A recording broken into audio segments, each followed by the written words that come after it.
माता की, भारत माता की, वंदे वंदे वंदे।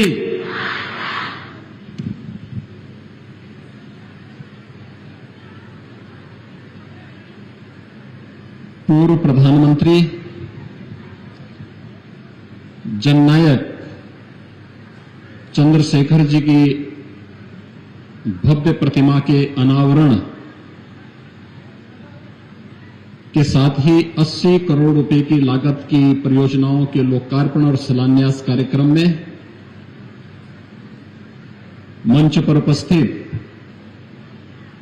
प्रदेश सरकार में मेरे सहयोगी मंत्री, बलिया के लोकप्रिय विधायक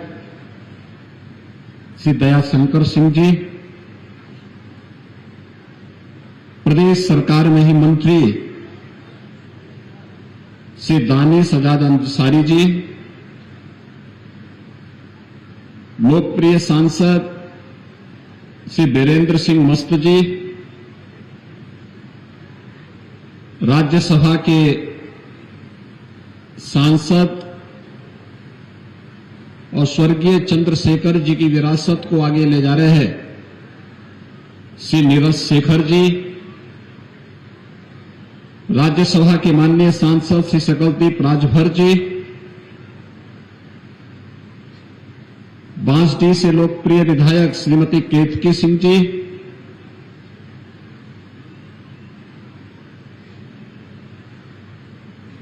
विधान परिषद के माननीय सदस्य श्री रविशंकर सिंह पप्पू जी, भारतीय जनता पार्टी के क्षेत्रीय अध्यक्ष और विधान परिषद के सदस्य डॉक्टर धर्मेंद्र सिंह जी, सभापति उत्तर प्रदेश पीसीएफ श्री वाल्मीकि त्रिपाठी जी, भारतीय जनता पार्टी के जिला के अध्यक्ष जयप्रकाश साहू जी, पूर्व मंत्री श्री उपेंद्र तिवारी जी, पूर्व विधायक श्री संजय यादव जी,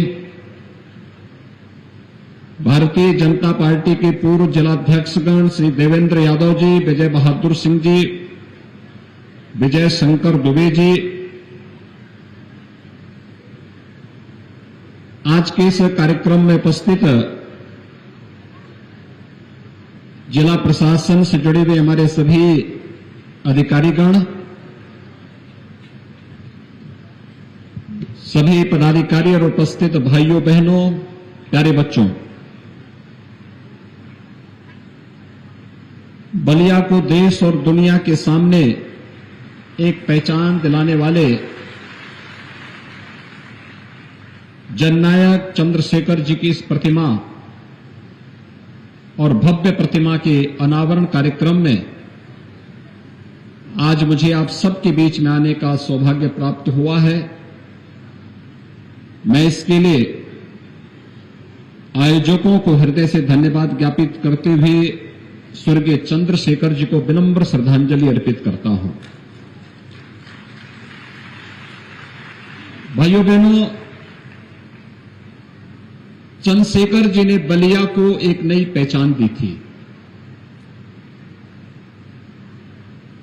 आजाद भारत में भारत की राजनीति का एक ऐसा चेहरा जो दलीय राजनीति से ऊपर उठकर के अपनी एक नई पहचान बनाया था, जिन्होंने मूल्य और आदर्शों की राजनीति तो की,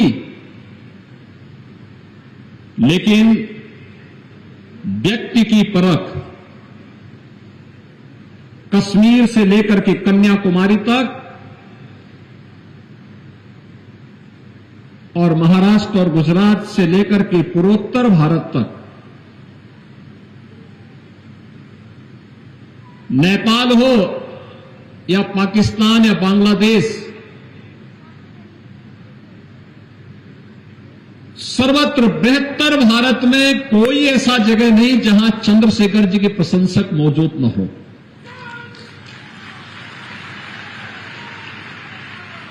हर व्यक्ति के साथ संबंधों को बनाना और संबंधों का निर्वाह भी करना।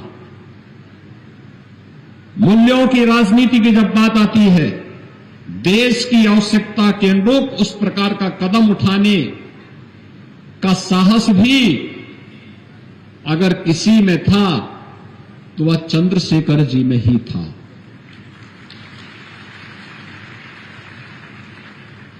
जब देश के लोकतंत्र को रौंदने का प्रयास हुआ, उसके खिलाफ मुखर स्वर बने थे चंद्रशेखर जी। और जब इस देश के अंदर स्वदेशी आंदोलन चला था तो भारतीय जनता पार्टी और राष्ट्रीय स्वयंसेवक संघ के लिए उतने ही लोकप्रिय हो गए थे चंद्रशेखर जी, क्योंकि उन्होंने खुल करके स्वदेशी का समर्थन किया था। और भाइयों बहनों, यही कारण था देश की संसद में कोई दल और कोई सांसद चंद्रशेखर जी के खिलाफ अभद्र टिप्पणी नहीं कर सकता था, क्योंकि उन्हें मालूम है एक फक्कड़ स्वभाव का व्यक्ति जो मूल्यों की बात कर रहा है, राजनीति की बात कर रहा है, राजनीति में कुछ मूल्यों और आदर्शों की बात कर रहा है, और देश हित जिसके लिए सर्वोपरि रहा हो, इसके लिए पूरा जीवन समर्पित था। और ये बलिया का सौभाग्य, इस माटी का सौभाग्य है कि न चंद्रशेखर जैसा सपूत जिस माटी में पैदा होकर के उस धरती को एक नई पहचान दिलाया। और आज मैं से अपना सौभाग्य मानता हूं कि उनकी इस भव्य प्रतिमा के अनावरण का सौभाग्य मुझे प्राप्त हुआ है। मैं एक बार फिर से आयोजन समिति को इस कार्य के लिए हृदय से धन्यवाद देते हुए, मूर्ति निर्माण का कार्यक्रम मुझे जो बताया गया, हमारे विधान परिषद सदस्य आजमगढ़ से, उन्होंने मुझे बताया कि मूर्ति आजमगढ़ में बनाई गई। वास्तव में यह अभिनंदनीय है और बहुत भव्य प्रतिमा बनी है। इस प्रकार के अच्छे हस्तशिल्पी और कलाकार भी यहां मौजूद हैं, यह देखकर के मुझे आनंद की अनुभूति हुई है। और सचमुच बहुत अच्छी प्रतिमा बनी है। आप लोग जाएंगे, स्वर्गीय चंद्रशेखर जी को श्रद्धांजलि भी देइए और वहां पर मूर्ति को देखिए, कलाकार के हाथ की सफाई को भी देखिए। यह अच्छा काम किया है। कंपनी बाग में जननायक चंद्रशेखर जी की प्रतिमा की स्थापना हो। भाइयों बहनों,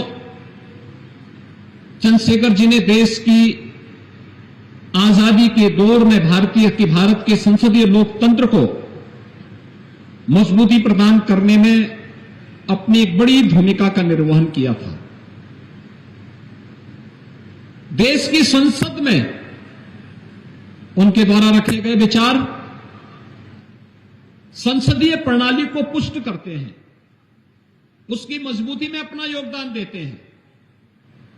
और इसलिए आज के दिन पर चंद्रशेखर जी का स्मरण, जब भारत वैश्विक मंच पर अपनी एक नई पहचान प्रधानमंत्री मोदी जी के नेतृत्व में स्थापित कर रहा है, उन स्थितियों में चंद्रशेखर जी का स्मरण आज के लिए अत्यंत प्रासंगिक हो जाता है। मैं इस अवसर पर जननायक चंद्रशेखर जी को प्रदेश शासन की ओर से विनम्र श्रद्धांजलि अर्पित करता हूं। भाइयों बहनों, आज कई प्रकार से महत्वपूर्ण है बलिया के लिए। बलिया, अब तक तो बलिया बागी स्वभाव के लिए जाना जाता था। आज से नहीं, ये हजारों वर्षों की विरासत है। लेकिन बलिया उससे भी अलग हटकर के अपनी एक पहचान बना सके, और उस दिशा से आज यहां पर एक नए कार्य का शुभारंभ हुआ है। बलिया में कृषक उत्पादक संगठन एफपीओस के माध्यम से अलग अलग किसानों के द्वारा जो सब्जी उत्पादन होगा, वह सब्जी दुनिया के बाजार में बिक्री के लिए जाएगा। अभी यहां पर एक ट्रक का मैंने शुभारंभ किया है। भारत सरकार के एक्सपोर्ट प्रमोशन मंत्रालय के द्वारा इस कार्यक्रम को आज यहां पर शुभारंभ किया गया है। मैंने देखा विभिन्न प्रकार की ताजी सब्जियां अंतर्राष्ट्रीय बाजार में जाना, यहां के किसानों को, जिसके बारे में प्रधानमंत्री जी बार बार कहते हैं कि अगर किसान की आमदनी को दुगना करना है तो बीज से बाजार तक की इस यात्रा को हमें आसान करना पड़ेगा। और भाइयों बहनों, उस यात्रा की एक नई कड़ी है ये। यहां के किसानों को सब्जी का अच्छा दाम मिलेगा। अक्सर होता क्या है कि जब सब्जी अच्छी होती है तो मार्केट में, लोकल मार्केट में दाम गिर जाते हैं और कभी कभी किसानों को उस सब्जी को फेंकना पड़ता है। जब बिकती नहीं, फेंकना पड़ता है या वो सड़ जाती है, खराब हो जाती है। लेकिन अगर वही सब्जी हमने प्रोसेसिंग करके, उसको पैकिंग करके और उसे वैश्विक बाजार में पहुंचाने का काम कर दिया, यहां से तो कार्गो से जाएगा, लेकिन अब तो हल्दिया से लेकर के वाराणसी के बीच इनलैंड वाटरवे, यानी पानी के जहाज के माध्यम से जो बलिया होते हुए ही जाएंगे। और मैं चाहूंगा कि इस दिशा में बलिया के पास भी अगर तमाम एपीओज यहां के कृषि उत्पाद को वैश्विक बाजार तक पहुंचाने के लिए तैयार हों तो यहां पर मल्टी मॉडल लॉजिस्टिक और मल्टी मॉडल ट्रांसपोर्ट हब बनाने की दिशा में भी एक अच्छा कार्य हो सकता है। क्योंकि बलिया से एक और सरयू जी मिलती है, एक तरफ गंगा जी मिलती है, और इसके बाद गंगा नदी में पानी की कमी नहीं है। आसानी से हर सीजन में जल यातायात के माध्यम से हम यहां की कृषि उत्पाद को वैश्विक बाजार में पहुंचाने में हमें मदद मिलेगी। इससे दो लाभ होंगे, एक किसान की आमदनी बढ़ेगी और दूसरा जनपद की आय भी बढ़ेगी। और जनपद की आय के साथ साथ रोजगार का सृजन भी होगा। और जब हम जनपद की आय बढ़ाएंगे तो प्रति व्यक्ति आय बढ़ेगी और जीडीपी बढ़ने से जनपद की जीडीपी बढ़ेगी तो प्रदेश की बढ़ेगी। प्रदेश में जो $1 ट्रिलियन की इकोनॉमी बनाने का लक्ष्य प्रधानमंत्री मोदी जी ने दिया है, इस लक्ष्य को आसानी से हम लोग प्राप्त कर पाएंगे। और इसके लिए मैं बलियावासियों को हृदय से बधाई देता हूं, उन कृषि उत्पादक संगठनों को जिन्होंने इस दिशा में अच्छा कार्य किया है, जिसमें दिदयम bio energy producer company Maharajpur Ballia, Murli Chhapra maize and banana farmer producer company, Revati progressive farmer producer company, इन सभी को आज यहां पर इस कार्यक्रम में भारत सरकार का पंजीकरण प्रमाण पत्र भी आज यहां पर प्रदान किया गया है। अब आपने देखा होगा मंच पे मैंने उनको एक एक प्रमाण पत्र भी उपलब्ध करवाए हैं। और मैं यहां के जिला प्रशासन से कहूंगा कि हमें इस दिशा में अन्य कृषक उत्पादक संगठनों को तैयार करना चाहिए। ये महिला स्वयंसेवी समूहों को आगे बढ़ाने के लिए बहुत अच्छा कार्य हो सकता है। महिला सशक्तिकरण की दिशा में, उन्हें स्वावलंबन की दिशा में आगे बढ़ाने के लिए इसकी बड़ी भूमिका हो सकती है। और इस दिशा में हम सबको त्वरित गति से कार्यक्रम को आगे बढ़ाना चाहिए। और आज कार्यक्रम यहां पर संपन्न हुआ है। भाइयों बहनों, इसके साथ ही आज यहां पर तमाम परियोजनाओं का, जो शिक्षा है, स्वास्थ्य है, पेयजल है, कृषि है, पर्यटन और सड़क से संबंधित परियोजनाएं हैं, इन सबके लोकार्पण और शिलान्यास का भी कार्यक्रम आज यहां पर संपन्न हुआ है। बलिया विकास की प्रक्रिया के तहत तेजी के साथ आगे बढ़ता हुआ एक प्रदेश का सीमावर्ती जनपद माना जाता है। इसके बाद बिहार की सीमा प्रारंभ हो जाती है। स्वाभाविक रूप से यहां का विकास हो, जितनी यहां पे प्रतिभा है, ऊर्जा है, जितना पोटेंशियल है, उसका भी हम लोगों ने बहुत कम उपयोग किया है। मेरा ये मानना है यहां के किसान थोड़ी और मेहनत कर लेंगे, तकनीक का उपयोग खेती किसानी के रूप में कर लेंगे, इस आमदनी को कई गुना बढ़ाया जा सकता है। यहां पर थोड़े और प्रयास होंगे, इनलैंड वाटरवे का उपयोग हो जाएगा, क्योंकि यहीं से वाराणसी का रूट भी जाता है। हल्दिया टू वाराणसी बाया बलिया होते हुए है। हमें बलिया के इस रूट का उपयोग करना चाहिए। हजारों नौजवानों को यहीं पे नौकरी और रोजगार मिल जाएगा।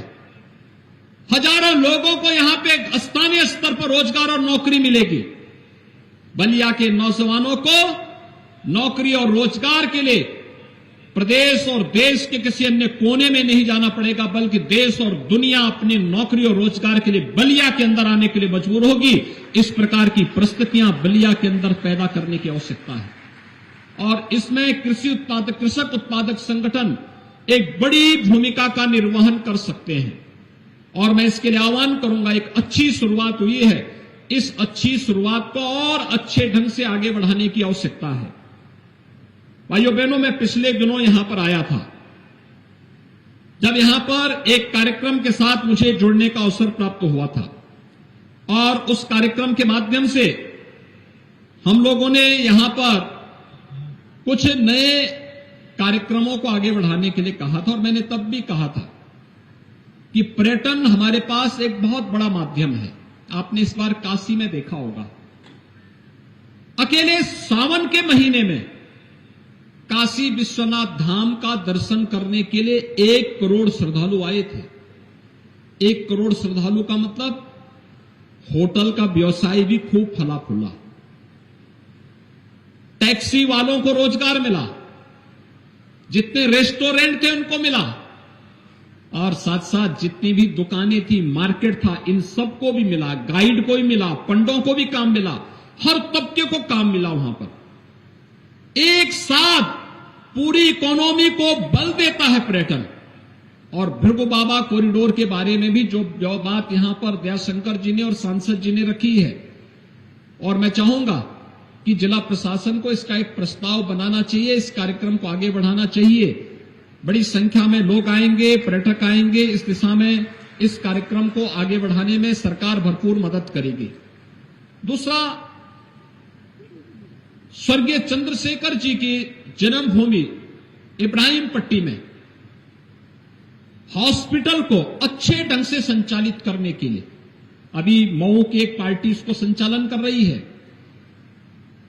प्रदेश सरकार ने भी इस दिशा में उनको आगे बढ़ाने के लिए कार्य करने के लिए कहा है, लेकिन हमें इसको और अच्छे ढंग से आगे बढ़ाना चाहिए। वहां पर काफी संभावनाएं हैं और उन संभावनाओं को, डॉक्टर की संख्या बढ़ाना, शासन की और आयुष्मान भारत और मुख्यमंत्री जन आरोग्य योजना से जुड़े हुए सभी कार्यक्रमों को उसके साथ जोड़ना, और बलिया के अंदर अपना मेडिकल कॉलेज भी बने, इसके लिए भी मेडिकल कॉलेज के लिए जगह को चिन्हित करते हुए ठोस प्रस्ताव समय पर प्रदेश सरकार के पास पहुंच जाना चाहिए, जिससे इस कार्यक्रम को आगे बढ़ाने में मदद मिल सके। क्योंकि आज एक जनपद एक मेडिकल कॉलेज की तरफ हम पहुंच चुके हैं। आप अनुमान करिए, आजादी के बाद 1947 से लेकर के 2017 तक 70 वर्ष में 12 मेडिकल कॉलेज, मात्र राजकीय मेडिकल कॉलेज बन पाए थे प्रदेश में। और भाइयों बहनों, 2017 से लेकर के 2022 के बीच में विगत 5-5.5 वर्ष के अंदर हम लोग प्रदेश के अंदर 35 नए गवर्नमेंट मेडिकल कॉलेज बना रहे हैं। 35 समय पे अगर जमीन मिल गई होती तो उन 35 में से एक मेडिकल कॉलेज आपके बलिया को भी मिल गया होता, लेकिन जमीन न मिलने के कारण हमेशा बलिया उससे छिनता रहा। और मैं फिर आह्वान करूंगा, हमें टॉप प्रायोरिटी पे इसको लेना चाहिए, क्योंकि बलिया का मतलब क्यों बलिया नहीं होगा, बलिया का मतलब बलिया और आसपास के क्षेत्र के लोगों के साथ साथ बिहार के लोगों को भी उस स्वास्थ्य सुविधा का लाभ मिलेगा। और उत्तर प्रदेश को इस दिशा में अपनी नेतृत्व की भूमिका के साथ आगे आना ही चाहिए।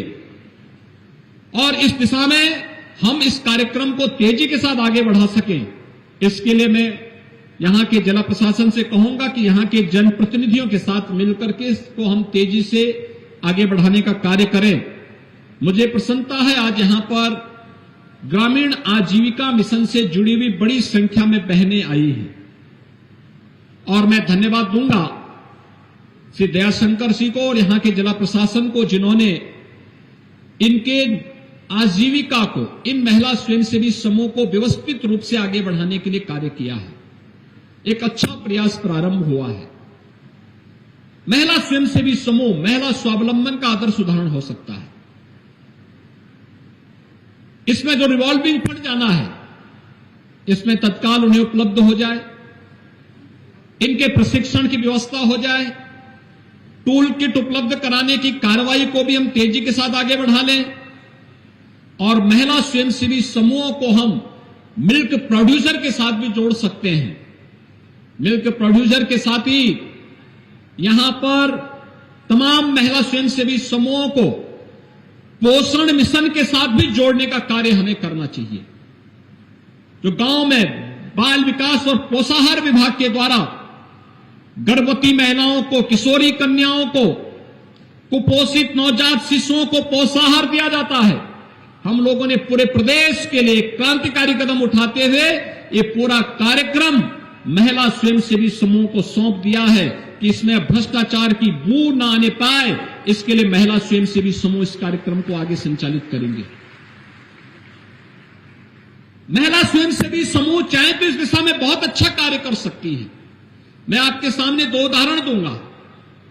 2019 में मुझे झांसी जनपद में जाने का अवसर प्राप्त हुआ था और जब झांसी में मैं गया था तो झांसी में, आप आश्चर्य करेंगे कि झांसी में 5-6 केवल महिलाएं, गांव की, एकदम गांव की महिलाएं, बुंदेलखंड की 5-6 महिलाएं आई थी और उनके लिए उस समय एक दुग्ध उत्पादक संघ वहां पे गठित किया गया था, बेलेनी मिल्क प्रोड्यूसर के रूप में। उन्होंने मेहनत किया और परिणाम क्या आया? आज उनकी संख्या बढ़कर के 41,000 है और वे कितने का वहां पर व्यवसाय करती हैं? 150 करोड़ रुपए सालाना व्यवसाय करती हैं और 14 से 15 करोड़ रुपए का सालाना प्रॉफिट भी कमाती है। ऐसे ही आगरा में भी, और मैं चाहूंगा जिला प्रशासन यहां पर महिला स्वयंसेवी समूह को इस दिशा में आगे बढ़ा करके कार्य कर सकती है। इस दिशा में अच्छा कार्य हो सकता है।